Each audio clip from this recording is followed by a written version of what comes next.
Assalamualaikum warahmatullahi wabarakatuh. Perkenalkan kami kelompok 8, kelas administrasi supervisi pendidikan, seksi 312. Pada kesempatan kali ini kami akan membahas materi pertemuan 11 yaitu tentang administrasi layanan khusus. Sebelumnya, perkenalkan saya Yolanda, NIM 19053030 dan rekan saya Desi Novrianti dengan NIM 19055136. Baik, saya akan menjelaskan tentang pengertian administrasi layanan khusus. Menurut Umar Hamalik 2006, administrasi yaitu suatu kegiatan atau usaha untuk membantu, melayani, mengarahkan, atau mengatur semua kegiatan di dalam mencapai suatu tujuan. Dapat disimpulkan bahwa administrasi layanan khusus adalah suatu proses kegiatan memberikan pelayanan kebutuhan kepada peserta didik untuk menunjang kegiatan pembelajaran agar tujuan pendidikan bisa tercapai secara efektif dan efisien. Selanjutnya yaitu tentang jenis-jenis layanan khusus dan pengolahannya, di mana layanan khusus ini terdapat 8 jenis. Yang pertama yaitu perpustakaan atau pustaka, di mana pustaka ini memiliki pengertian yaitu sebuah layanan khusus yang ada di sekolah, di mana di dalam ruangan perpustakaan ini terdapat banyak buku-buku yang dapat membantu siswa atau peserta didik dalam proses pembelajaran. Di dalam perpustakaan ini terdapat 5 langkah-langkah dalam pengolahan bahan pustaka. Yang pertama yaitu klasifikasi, di mana bahan pustaka ini akan dikelompokkan. Yang kedua yaitu katalogisasi, merupakan suatu proses dalam mempersiapkan data bibliografis yang akan menjadi tajuk pada suatu katalog. Yang ketiga yaitu pemberian stempel pada buku. Yang keempat adalah pemberian nomor pada buku, yang dimana nomor ini akan diletakkan pada bagian punggung buku.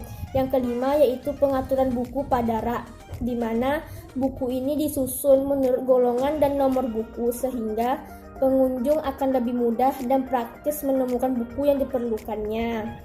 Yang kedua yaitu laboratorium, di mana laboratorium ini merupakan suatu tempat di mana dosen, mahasiswa, guru, siswa, dan orang lain melaksanakan kegiatan kerja ilmiah seperti praktikum, observasi, penelitian, demokrasi, dan pembuatan model-model dalam rangka kegiatan belajar mengajar.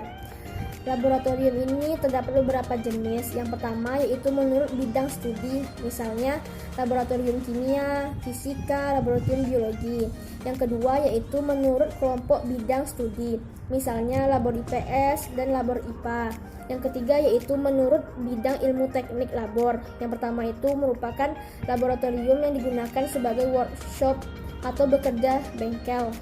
Ketiga yaitu usaha kesehatan sekolah atau yang biasa kita kenal dengan UKS. UKS ini merupakan sarana untuk meningkatkan kemampuan hidup sehat yang pada selanjutnya akan meningkatkan derajat kesehatan peserta didik secara optimal. Yang keempat yaitu kafetaria sekolah, di mana kafetaria ini memiliki pengertian yaitu layanan khusus yang terdapat di sekolah yang berupa sebuah kantin atau warung sekolah, di mana di dalam administrasi kafetaria ini terdapat beberapa perhatian yang harus diperhatikan. Yang pertama yaitu administrasi kafetaria ini harus menjaga kebersihan makanannya.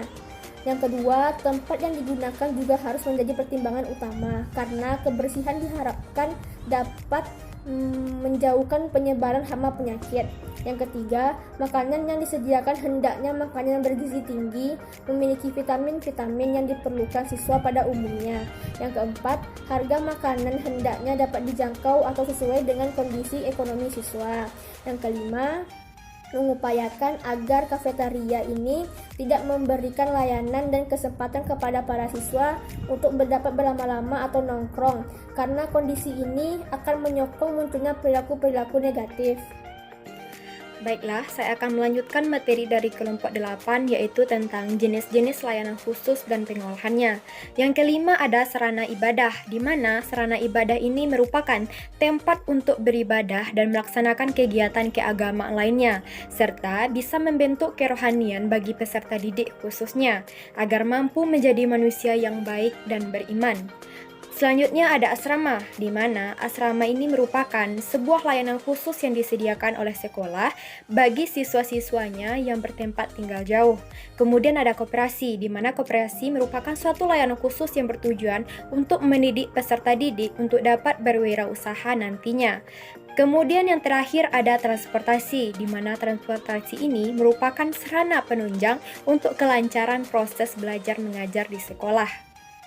Materi selanjutnya yaitu prinsip-prinsip administrasi layanan khusus. Prinsip yang pertama yaitu prinsip yang berhubungan dengan siswa yang dibimbing. Ada 6 prinsip yang berhubungan dengan siswa yang dibimbing.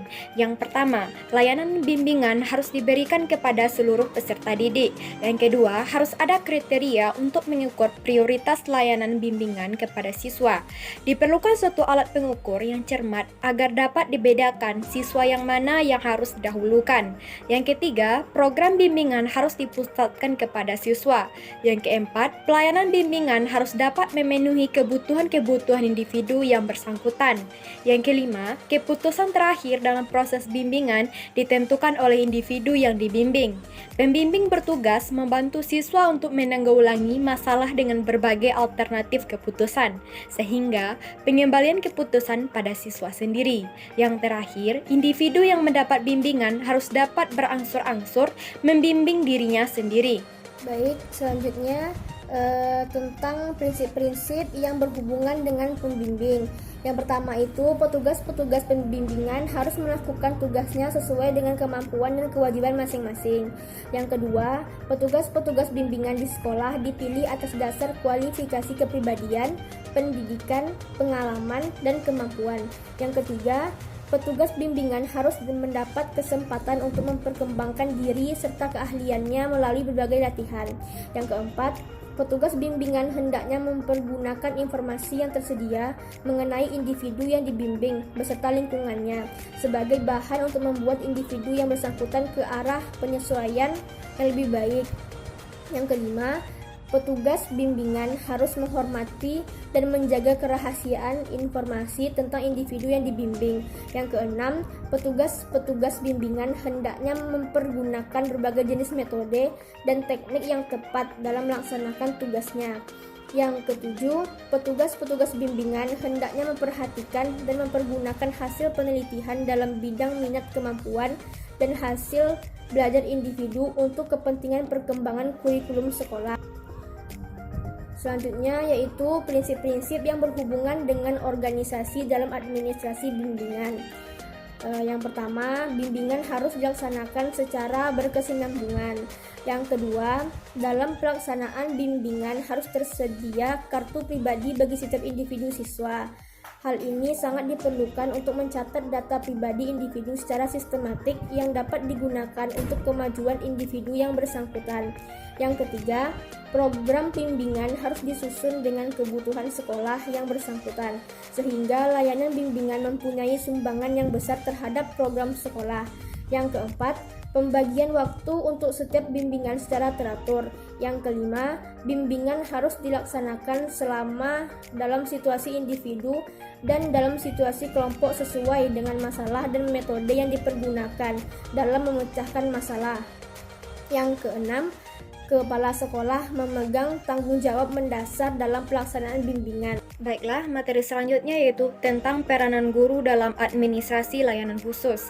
Ada beberapa peranan guru yang dibutuhkan sekolah dalam administrasi layanan khusus. Yang pertama, peranan guru dalam administrasi perpustakaan sekolah. Berikut adalah peranan guru yang dibutuhkan dalam administrasi perpustakaan sekolah. Yang pertama, guru memperkenalkan buku-buku kepada siswa dan guru-guru. Yang kedua, guru memilih buku-buku dan bahan pustaka lainnya yang akan dibeli. Yang ketiga, guru mempromosikan perpustakaan baik untuk pemakaian maupun pembinaannya. Yang keempat adalah guru mengetahui jenis dan menguasai kriteria-kriteria umum yang menentukan baik buruknya suatu koleksi. Dan yang terakhir adalah guru mengusahakan agar siswa aktif membantu perkembangan perpustakaan. Selanjutnya ada peranan guru dalam UKS. Ada beberapa peranan guru yang dibutuhkan dalam UKS. Yang pertama, guru memberikan pelajaran pendidikan kesehatan kepada siswa. Hal ini dapat dilakukan oleh guru pendidikan jasmani ataupun guru kelas. Yang kedua, guru melakukan pemeriksaan rutin terhadap siswa, yaitu sekali seminggu. Yang ketiga, guru melakukan pemeriksaan berkala sesuai dengan kartu menuju sehat, yaitu sekali 4 bulan. Berikutnya ada peranan guru dalam asrama. Ada 3 peranan guru yang dibutuhkan dalam asrama. Yang pertama, membuat peraturan-peraturan penyelenggaraan asrama. Yang kedua, menyusun rencana anggaran belanja untuk pengelolaan per tahun. Yang terakhir ada membuat peraturan yang berkaitan dengan keamanan asrama sekolah. Baik, itu tadi pemaparan materi dari kelompok 8 tentang administrasi layanan khusus. Akhir kata, saya ucapkan terima kasih dan mohon maaf atas segala kekurangan. Saya akhiri. Wassalamualaikum warahmatullahi wabarakatuh.